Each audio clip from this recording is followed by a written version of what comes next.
बिस्मिल्लाहिर्रहमानिर्रहीम अस्सलामुअलैकुम वरहमतुल्लाहि वबरकातुहू। उम्मीद तो सब खैर हाफिज़ से होंगे। आज हमारा CS 506 का लेक्चर नंबर 5 है, जिसके अंदर हम इनहेरिटेंस वाले कंसेप्ट को कवर करेंगे।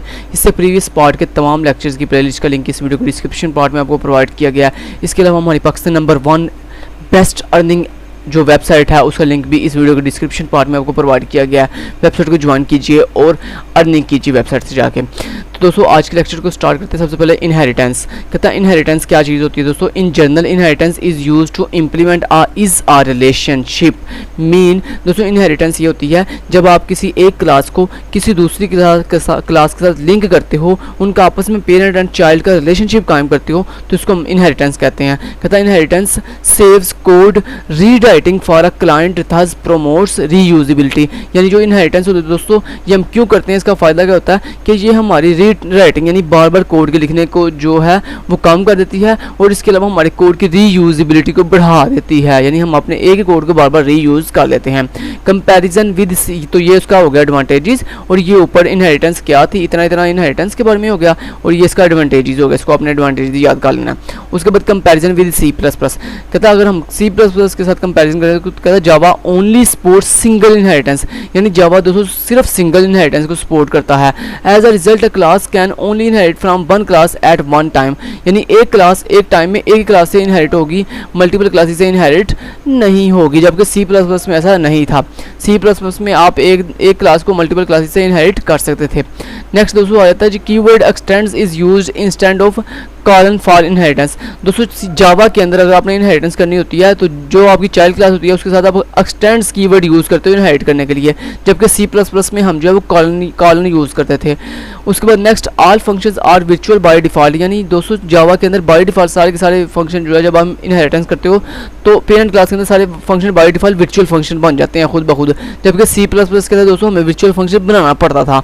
आज Java classes inherit from object class. दोस्तों जितनी भी आपकी जावा क्लासेस होती हैं वो सारी की सारी बाय डिफ़ॉल्ट इनहेरिट होती हैं अपनी ऑब्जेक्ट क्लास से। कहता है to explicitly call the super class constructor. कहता है खुद जो हम हमारा जो सुपर क्लास का कंस्ट्रक्टर होता है उसको हम जो है वो खुद ब खुद कॉल करते हैं यूज़ सुपर कीवर्ड। यानी अगर हम उसको कॉल करना होता है एक्सप्लिसिटली हमने कॉल करना हो तो हम किस कीवर्ड का इस्तेमाल करते हैं दोस्तों, सुपर कीवर्ड का। और ये सुपर कीवर्ड आप कहाँ लगाते हो, ये सुपर कीवर्ड आप अपनी जो है वो चाइल्ड क्लास के अंदर लगाते हो। यानी चाइल्ड क्लास में जब आपने अपनी पेरेंट क्लास यानी सुपर क्लास के कंस्ट्रक्टर को कॉल करना होता है तो आप सुपर कीवर्ड का इस्तेमाल करते हो।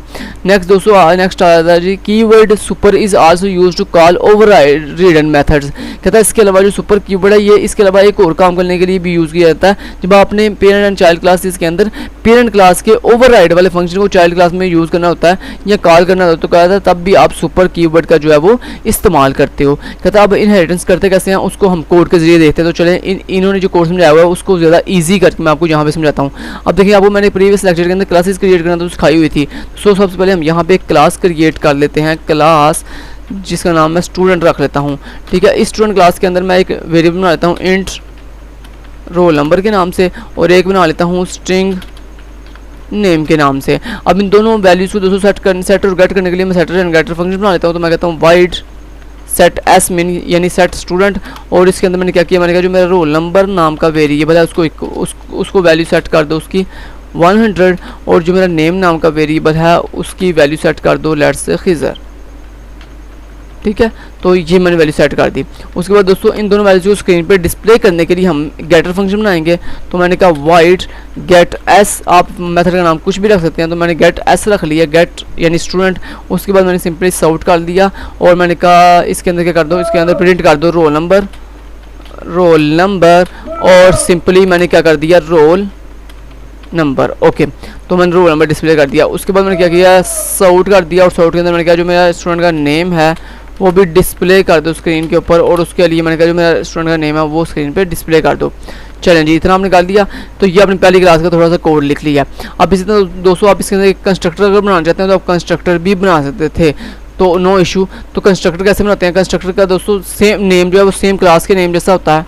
ठीक है, और कंस्ट्रक्टर का नेम सेम क्लास के नेम जैसा होता है, और इसके आगे हम ये राउंड ब्रेसेस लगाते हैं और उसके बाद बॉडी होती है। तो कंस्ट्रक्टर भी is a special method in class, और इसकी कोई रिटर्न टाइप नहीं होती, जबकि दोस्तों बाकी जो तमाम मेथड की रिटर्न टाइप भी होती है, इसकी कोई रिटर्न टाइप नहीं होती। और इसके अंदर हम क्या करते हैं, इसके अंदर दोस्तों हम इसको यूज़ करते हैं अपने जो हमारी क्लास के अंदर ये जो डाटा मेंबर होते हैं इनकी वैल्यूज़ को इनिशियलाइज करने के लिए, यानी डिफ़ॉल्ट वैल्यू सेट करने के लिए। तो सिंपल आपने रोल नंबर की वैल्यू डिफ़ॉल्ट सेट कर दी 0, डिफ़ॉल्ट वैल्यू सेट कर दी 0, और उसके बाद आपने कहा जो मेरा नेम नाम का वेरिएबल है उसकी डिफ़ॉल्ट वैल्यू आपने एम्प्टी सेट कर दी। चलें, ये डिफ़ॉल्ट वैल्यू इनिशियलाइज करने के लिए हम इसको यूज़ करते हैं।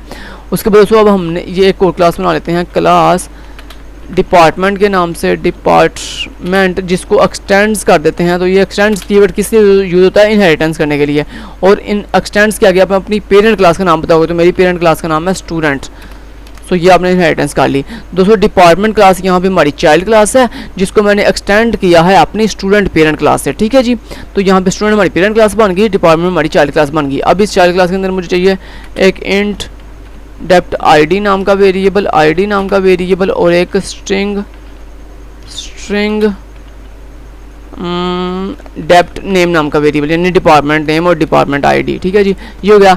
उसके बाद इसके अंदर भी हम बना लेते हैं इसका कंस्ट्रक्टर। सो कंस्ट्रक्टर का नेम सेम क्लास के नेम जैसा होता है, तो मेरी क्लास का नेम क्या, डिपार्टमेंट। सो मैं यहाँ पे जो मेरी डिपार्टमेंट का नेम है वही सेम नेम का हम बनाएंगे कंस्ट्रक्टर, और इस कंस्ट्रक्टर के अंदर जो है वो हम आके अपनी वैल्यूज को इनिशियलाइज कर देंगे। सो मेरी पहली वैल्यू है डेप्ट आईडी इक्वल टू 0, एंड दोस्तों जो सेकंड है वो है जी डेप्ट नेम इक्वल टू एम्प्टी। चलें, इतना कर दिया। उसके बाद दोस्तों आपका ये जो है ना आपका स्टूडेंट क्लास के अंदर ये कंस्ट्रक्टर है स्टूडेंट नाम का, ये दोस्तों खुद ब खुद कॉल हो जाएगा, इसको आपको कॉल करने की ज़रूरत नहीं है। सो वो सुपर कीवर्ड कब लगाते हैं, जब दोस्तों यहाँ पे कोई पैरामीटर यानी आर्गूमेंट्स पास करो, फिर हम वो लगाते हैं जो है सुपर कीवर्ड, ठीक है। चलिए नेक्स्ट चलते हैं। अब ये हमारा डिपार्टमेंट क्लास का होगा कंस्ट्रक्टर। उसके बाद इनकी वैल्यूज को सेट करने के लिए हम सेटर फंक्शन बना लेते हैं। तो वाइड सेट डी, और सेट डी के अंदर मैंने क्या किया, मैंने कहा जो मेरा डेप्ट आईडी है उसको सेट कर दो 1455, और उसके बाद जो डिपार्टमेंट का नेम वाला एट्रीब्यूट डाटा मेंबर है उसकी वैल्यू सेट कर दो लेट्स से कंप्यूटर साइंस,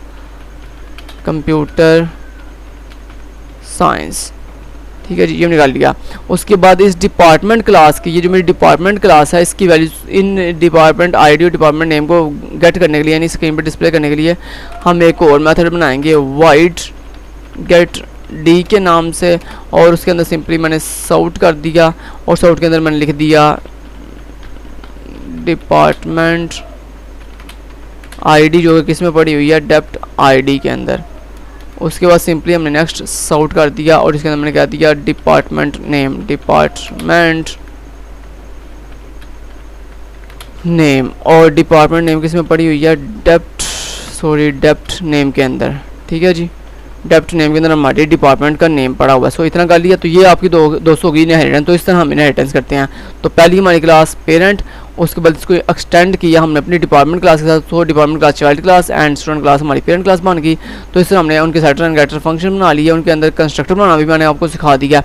अब दोस्तों जब आप इनहेरिटेंस करते हो ना, तो इनहेरिटेंस करने के बाद ऑब्जेक्ट हम किस क्लास का बनाते हैं, चाइल्ड क्लास का। चाइल्ड क्लास का क्यों? क्योंकि पेरेंट क्लास की चीज़ें जो है वो ऑटोमेटिकली जो है वो चाइल्ड क्लास के ऑब्जेक्ट के जरिए कॉल हो जाती हैं। सो हम जो मेरी चाइल्ड क्लास है डिपार्टमेंट, उसका डी नाम से ऑब्जेक्ट बना लिया। तो मैंने कहा न्यू मेरी डिपार्टमेंट क्लास। सो इस तरह हम ऑब्जेक्ट क्रिएट करते हैं, और ये मैंने आपको ऑब्जेक्ट क्रिएट करना सिखाया हुआ है प्रीवियस लेक्चर के अंदर। सो यहाँ पे क्लास के नाम के बाद यहाँ पे राउंड ब्रेसेस भी आती हैं। इतना कर लिया आपने। चले, तो जैसे दोस्तों आप ऑब्जेक्ट बनाते हो तो आपका जो कंस्ट्रक्टर होता है चाइल्ड क्लास का वो भी चल जाता है, और उससे पहले उसके चलने से पहले उसकी पेरेंट क्लास जो है वो उसका कंस्ट्रक्टर रन होता है। ठीक है, उसके बाद दोस्तों हमने क्या किया, हमने कहा जो मेरी डी ऑब्जेक्ट है डॉट, उसके अंदर जो सेट एस है ना, सेट एस कहाँ पे है, यानी डी किस क्लास का ऑब्जेक्ट है, डिपार्टमेंट क्लास का। लेकिन दोस्तों मैंने आपको जैसे कि बताया कि आप अपनी डिपार्टमेंट जो आपकी चाइल्ड क्लास है उसके ऑब्जेक्ट के साथ आप अपनी पेरेंट जो क्लास है स्टूडेंट उसकी चीज़ों को भी कॉल कर सकते हो। सो यहाँ पे दोस्तों मैंने क्या किया, मैंने जो मेरी स्टूडेंट क्लास का सेट एस है और गेट एस है उसको देखिएगा मैं कॉल करूँगा किसके ज़रिए, अपने डिपार्टमेंट क्लास के ऑब्जेक्ट के ज़रिए। और यहाँ पे देखिए मैंने आपको करके दिखाया है डी डॉट सेट एस। ठीक है, उसके बाद मैंने कहा डी डॉट सेट डी जो कि मेरी चाइल्ड क्लास यानी डिपार्टमेंट क्लास का ऑब्जेक्ट मेथड है। उसके बाद मैंने कहा डी डॉट गेट एस जो कि मेरी पेरेंट क्लास का मेथड है। उसके बाद मैंने कहा डी डॉट गेट डी। ठीक है जी। तो इस तरह दोस्तों आप जो है वो अपने चाइल्ड क्लास के ऑब्जेक्ट के साथ अपनी पेरेंट क्लास की चीज़ों को भी कॉल कर सकते हो और चाइल्ड की अपनी चीज़ों को भी कॉल कर सकते हो। सो ये थी हमारे पास इनहेरिटेंस, उसके अंदर कंस्ट्रक्टर, सारा कुछ मैंने आपको सिखाया। इसको कंपाइल करके आप दिखाता हूँ। ये कंपाइल किया मैंने और यहाँ पे देखें सबसे पहले जो है उसने वैल्यू सेट की दोनों की, यानी स्टूडेंट क्लास की भी और डिपार्टमेंट क्लास की, दोनों की वैल्यू सेट करने के बाद उसने फिर उन दोनों की वैल्यू गेट कर दी। और यहाँ पे देखें मेरे स्टूडेंट क्लास का रोल नंबर एंड नेम नज़र आ रहा है, उसके बाद डिपार्टमेंट क्लास का आईडी एंड नेम नज़र आ रहा है। समझ आ गई? ओके जी। तो इस तरह से हम जो है वो इनहेरिटेंस करते हैं। नेक्स्ट मूव करते हैं और देखते हैं नेक्स्ट क्या चीज़ आ रही है जी। तो यहाँ पे नेक्स्ट आ जाता है जी हमारे पास। ये इन्होंने सारा कोड देखें कितना मुश्किल किया हुआ है, मैंने आपको सिंपली वे के साथ जो है कोड समझाया। चलें जी, नेक्स्ट ये इन्होंने आउटपुट दिखाई है कोड की। उसके बाद नेक्स्ट कहता है G object the root class. दोस्तों एक आपके पास ना रूट क्लास होती है, यानी आप जब जावा के अंदर क्लासेस बनाते हो ना, या अपनी क्लासेस बनाते हो, तो ये सारी क्लासेस जो है इनके ऊपर एक ना बाय डिफ़ॉल्ट क्लास होती है जो आपको नज़र तो नहीं आ रही होती, लेकिन दोस्तों इनके ऊपर एक ऑब्जेक्ट क्लास होती है जिनके साथ ये जो है वो आपकी जो पेरेंट क्लास होती है ना, आपने जो पेरेंट क्लास बनाई है, ये ऊपर भी एक क्लास के साथ इनहेरिट होती है जिस क्लास को हम ऑब्जेक्ट क्लास कहते हैं। ठीक है, और वो बाय डिफ़ॉल्ट हमारे पास होती है। तो यहाँ पे देखें उसकी डेफिनेशन लिखी हुई है, कहता है the object class in Java is a super class, यानी पेरेंट में मोस्ट पेरेंट क्लास होती है for all other classes defined in Java class libraries. कहता है जितनी भी आप जावा क्लास लाइब्रेरी कहते हैं जितनी भी आप क्लासेस क्रिएट करते हैं ना, उन सब की एक सुपर क्लास होती है जिसको हम ऑब्जेक्ट क्लास कहते हैं, as well as for user defined Java class. यानी इसी तरह दोस्तों कहता है जो यूज़र डिफाइंड क्लासेस करता है वो भी, और जो हमारी डिफरेंट लाइब्रेरीज के अंदर जो बाई डिफ़ॉल्ट क्लासेस डिफाइन होती हैं उनकी भी, उन तमाम क्लासेस की जो है वो एक सुपर क्लास होती है जिसको ऑब्जेक्ट क्लास कहा जाता है। तो ये डेफिनेशन है इसकी, इसको आपने अच्छे से रेडी कर देना है। नेक्स्ट दोस्तों आ जाता है जी, कहता है object is a super class of employee class and teacher is a sub class of employee class. तो यहाँ पे दोस्तों जैसा कि देखें आपने जो एम्प्लॉय क्लास फर्स्ट करने कहता है एम्प्लॉय क्लास है वो हमने एक पेरेंट क्लास बनाई है यानी सुपर क्लास बनाई है, लेकिन आगे एम्प्लॉय क्लास की भी एक सुपर क्लास है, वो कौन सी? Object class. जैसे कि मैंने अभी आपको बताया कि ऑब्जेक्ट क्लास सारी क्लासेस की सुपर क्लास होती है। सो एम्प्लॉय की ऑब्जेक्ट क्लास सुपर क्लास है ऑब्जेक्ट क्लास, और ये जो टीचर एंड मैनेजर ये दोनों क्लासेस हैं इनकी सुपर क्लास कौन सी है? Employee class. सुपर क्लास कौन सी होती है? जो पेरेंट क्लास होती है। तो टीचर और मैनेजर यहाँ पे चाइल्ड क्लासेस है, और इनकी सुपर यानी पेरेंट क्लास कौन सी है? एम्प्लॉय, और एम्प्लॉय की पेरेंट या सुपर क्लास कौन सी है? Object class. सिंपली नेक्स्ट दोस्तों आ जाता है जी पॉलीमॉर्फिज्म। अब पॉलीमॉर्फिज्म क्या है? Polymorphism literally means of multiple shapes, यानी ऐसी पॉलीमॉर्फिज्म क्या होती है? इसका मतलब होता है मल्टीपल शेप्स, यानी एक से ज़्यादा जिस अपने कोड जब हम एक से ज़्यादा शेप्स में डाल देते हैं तो उसको हम पॉलीमॉर्फिज्म कह सकते हैं। And it is a context of OOP, यानी ये कहता है अगर हम ओप के कॉन्टेक्स्ट के लिहाज से बात करें तो कहता है polymorphism mean having multiple behaviours, यानी जो पॉलीमॉर्फिज्म होती है उसके पास मल्टीपल क्या होते हैं? बिहेवियर्स होती हैं, मल्टीपल शेप्स होती हैं, उसकी मल्टीपल शक्लें होती हैं। कहता है a parent class reference can point to the sub class. अब उसके पॉइंट्स आ गए कि पॉलीमॉर्फिज्म में हम करते क्या हैं दोस्तों? पॉलीमॉर्फिज्म में सिंपली हम ये करते हैं, अगर मैं आपको सिंपली बताऊँ तो पॉलीमॉर्फिज्म के अंदर दोस्तों हम जो रेफरेंस है ना वो पेरेंट क्लास से लेते हैं, लेकिन क्रिएशन जो है वो चाइल्ड क्लास की करते हैं। ठीक है, दूसरी चीज़ दोस्तों ये आती है कि जितनी भी आपकी पॉलीमॉर्फिज्म होती है उस पॉलीमॉर्फिज्म के अंदर जो आपकी पेरेंट एंड चाइल्ड क्लासेस होती है उनके अंदर जो आपने मेथड बनाने होते हैं उन मेथड के अंदर आपने मेथड ओवरराइडिंग करना ज़रूरी होता है। मेथड ओवरराइडिंग ये होती है कि जो पेरेंट क्लास के अंदर मेथड है सेम उसी नाम के सारे मेथड आपने चाइल्ड क्लास के अंदर भी बनाने होते हैं। इसको हम कहते हैं मेथड ओवरराइडिंग, यानी ऐसे मेथड जो पेरेंट क्लास में भी सेम है, यानी जिनका नाम डाटा टाइप और आर्गूमेंट पेरेंट क्लास के अंदर भी सेम है और चाइल्ड क्लास के अंदर भी सेम है। तो कहता है parent class reference can point to a sub class object because of is a relationship, यानी जब आपकी पेरेंट क्लास जो है वो रेफरेंस ले रही होती है आपकी यानी चाइल्ड क्लास है यानी आपकी सब क्लास से, तो उसको कहते हैं हम इनहेरिटेंस कहते हैं, सॉरी पॉलीमॉर्फिज्म कहते हैं, जिसके अंदर मान लो कहता है आपकी एक एम्प्लॉय क्लास है जो कि आपकी पेरेंट क्लास है और वो रेफरेंस ले रही है कहाँ से? आपकी टीचर क्लास है या फिर मैनेजर क्लास है। उसके बाद नेक्स्ट पॉइंट कहता है, ये पॉइंट्स हैं जो कि इंपॉर्टेंट होते हैं आपके एमसीक्यूज़ के लिहाज से भी और आपकी डेफिनेशन के लिहाज से भी। उसके बाद कहता है अब polymorphism method result in different actions depending on the object being referent. कहता है जो आपकी पॉलीमॉर्फिज्म होती है ना इसके जो मेथड होते हैं ना ये मेथड रिजल्ट इज डिफरेंट। कहता है इसके जो मेथड का रिजल्ट होता है ना वो डिफरेंट हो सकता है, उसका एक्शन डिफरेंट हो सकता है, डिपेंड किस पे कर रहा होता है? ऑब्जेक्ट बीइंग रेफरेंट, कि आपके ऑब्जेक्ट का रेफरेंस कहाँ से लिया गया। कहता है ये इस पे डिपेंड कर रहा होता है। कहता है also known as late binding और रन टाइम बाइंडिंग। कहते हैं इसको हम कह सकते हैं कि ये जो पॉलीमॉर्फिज्म है ये लेट बाइंडिंग होती है या फिर रन टाइम बाइंडिंग होती है। तो ये एमसीक्यूज के लिए ऐसी इंपॉर्टेंट चीज़ है, इसको आपने याद कर लेना कि पॉलीमॉर्फिज्म एक लेट बाइंडिंग होती है या फिर रन टाइम बाइंडिंग होती है। चलें जी, नेक्स्ट कहता जी आ जाता है जी यूजिंग पॉलीमॉर्फिज्म। और पॉलीमॉर्फिज्म यूज़ कैसे करते हैं वो आपको करके दिखाता हूँ।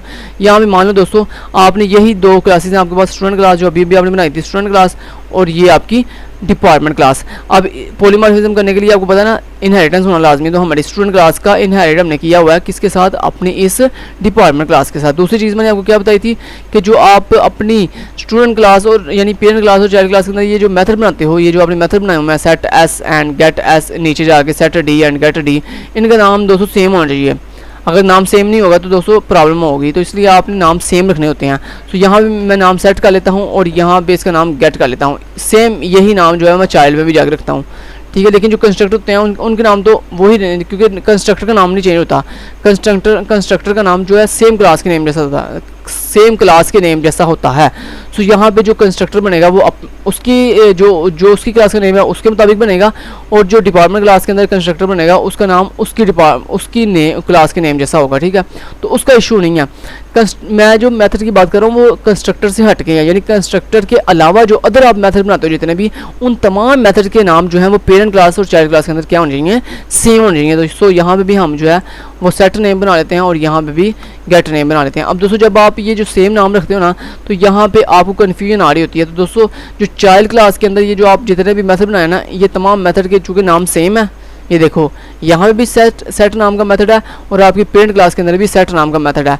सो दोस्तों इन दोनों नामों को सेम करने के बाद ये जो कन्फ्यूजन आई है, इस कन्फ्यूजन को दूर करने के लिए दोस्तों आप क्या करते हो, आप अपनी चाइल्ड क्लास के अंदर हर फंक्शन के ऊपर जो है वो ऐसे ओवरराइड लिख देते हो। ओवरराइड क्यों? क्योंकि मैंने आपको बताया था कि जब आपकी पेरेंट क्लास के मेथड और चाइल्ड क्लास के मेथड के नाम और उनकी प्रॉपर्टी सेम होती हैं तो उसको हम कहते हैं ओवरराइडिंग। सो आपने जब ओवरराइडिंग करते हो तो ओवरराइडिंग करने के बाद आप अपने मेथड के नाम के ऊपर जो है वो इस तरह लिख देते हो @override, ठीक है। उसके बाद इसी तरह आप यहाँ पे भी लिखोगे @override, ठीक है। तो आपने इस तरह @override लिख लिया। अब सिंपली दोस्तों आप क्या करोगे, अब यहाँ मैं आपको करके दिखाता हूँ पॉलीमॉर्फिज्म के अंदर कैसे ऑब्जेक्ट क्रिएशन करते हैं। तो मैंने जैसा कि वो बताया कि दोस्तों ऑब्जेक्ट जो है वो आप पेरेंट क्लास का बनाते हो। किसका बनाते हो? पॉलीमॉर्फिज्म के अंदर पेरेंट क्लास का। तो आपकी पेरेंट क्लास कौन सी है? स्टूडेंट। तो मैंने कहा स्टूडेंट क्लास का एस नाम से ऑब्जेक्ट बना दो इक्वल टू न्यू। अब न्यू के आगे दोस्तों जो क्रिएशन है ना, जो क्रिएशन है वो आप स्टूडेंट क्लास की नहीं, पेरेंट क्लास की नहीं करोगे, बल्कि किसकी करोगे? चाइल्ड क्लास की करोगे। तो मेरी चाइल्ड क्लास का नाम क्या है? डिपार्टमेंट, ठीक है। तो इस तरह से दोस्तों ये होती है पॉलीमॉर्फिज्म। तो आगे राउंड ब्रेसेस भी आएंगी, ओके। तो ये होती है पॉलीमॉर्फिज्म की, जब आप ऑब्जेक्ट का रेफरेंस जो है वो पेरेंट क्लास से लेते हो, जबकि क्रिएशन चाइल्ड क्लास की करते हो, तो इसको हम कहते हैं पॉलीमॉर्फिज्म। अब इसके अंदर दोस्तों हम क्या करेंगे, देखिएगा एस डॉट सेट और उसके बाद मैंने कहा एस डॉट गेट। तो मैंने कहा एस डॉट गेट, ठीक है। अब दोस्तों जब इस तरह आप जो है वो पॉलीमॉर्फिज्म के ऑब्जेक्ट के साथ अपने मेथड को कॉल करते हो ना, तो कौन से मेथड कॉल होते हैं दोस्तों? आपके चाइल्ड वाले मेथड एग्जीक्यूट होते हैं। कौन से मेथड एग्जीक्यूट होंगे? चाइल्ड वाले मेथड एग्जीक्यूट होंगे। आपको करके दिखाऊं, ये कंपाइल किया मैंने और ये देखो सिर्फ चाइल्ड वाले मेथड जो है वो एग्जीक्यूट हुए हैं। लेकिन दोस्तों अब सवाल ये पैदा होता है कि अगर चाइल्ड वाले मेथड एग्जीक्यूट हुआ है तो फिर पेरेंट के मेथड कैसे एग्जीक्यूट होंगे? दोस्तों बहुत ईजी है। पेरेंट के मेथड एग्जीक्यूट करने के लिए आपने पेरेंट का कौन सा मेथड एग्जीक्यूट करना है? ये सेट वाला भी और गेट वाला भी। तो ये जो सेट वाला मेथड है दोस्तों, इसको चाइल्ड क्लास के अंदर ये जो आपने सेट नाम का मेथड बनाया ना, इसमें कॉल करो, इसमें ऐसे कॉल करोगे आप, ठीक है। और जो आपका पेरेंट क्लास का गेट वाला मेथड है उसको आप अपनी इस चाइल्ड क्लास के गेट वाले मेथड में कॉल करोगे, ठीक है। तो इस तरह से दोस्तों समझ आ गई कि पॉलीमॉर्फिज्म के अंदर जब आप ऑब्जेक्ट के साथ मेथड को कॉल करते हो तो कौन से मेथड कॉल होते हैं? चाइल्ड वाले।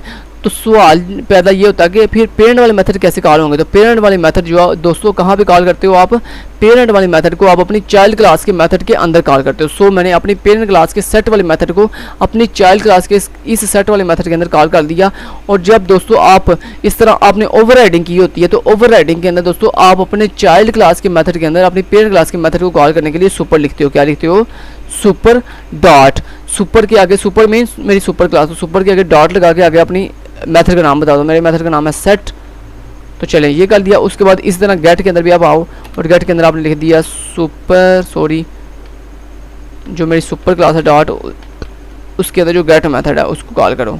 तो अब अब दोस्तों इस तरह पॉलीमॉर्फिज्म के अंदर जो है वो हम अपने चाइल्ड क्लास के अंदर जो है अपनी पेरेंट क्लास के मेथड को कॉल करते हैं। अब मैं कंपाइल करता हूँ और यहाँ पे देखो आपकी पेरेंट क्लास की भी चीज़ें कॉल हो रही हैं और आपकी चाइल्ड क्लास की चीज़ें भी कॉल हो रही हैं। तो ये दोस्तों प्रैक्टिकली पॉलीमॉर्फिज्म का जो है मैंने आपको डिटेल से, इतने डिटेल से पूरे इंटरनेट पे आपको अगर कोई समझा दे तो मुझे आगे बता दीजिएगा, ठीक है।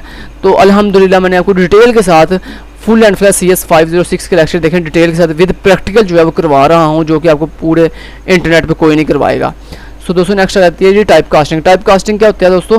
टाइप कास्टिंग ये होता है कि जब आप अपनी एक डाटा टाइप की वैल्यू किसी दूसरी डाटा टाइप के अंदर कन्वर्ट करते हो तो हम टाइप कास्टिंग कहते हैं। अब यहाँ पे डेफिनेशन देख लेते हैं, कहता है in computer science type conversion और टाइप कास्टिंग और type casting refer to changing an entity of one data type into another data type, यानी आप एक डाटा टाइप को जब दूसरी डाटा में कन्वर्ट करते हो तो उसको हम कहते हैं टाइप कास्टिंग। अब दोस्तों टाइप कास्टिंग की दो कैटेगरीज होती हैं, पहली होती है अप कास्टिंग, दूसरी होती है डाउन कास्टिंग। तो ये दूसरी लिखी हुई है यहाँ पे डाउन कास्टिंग, ठीक है। तो पहले देखते हैं अप कास्टिंग क्या चीज़ होती है।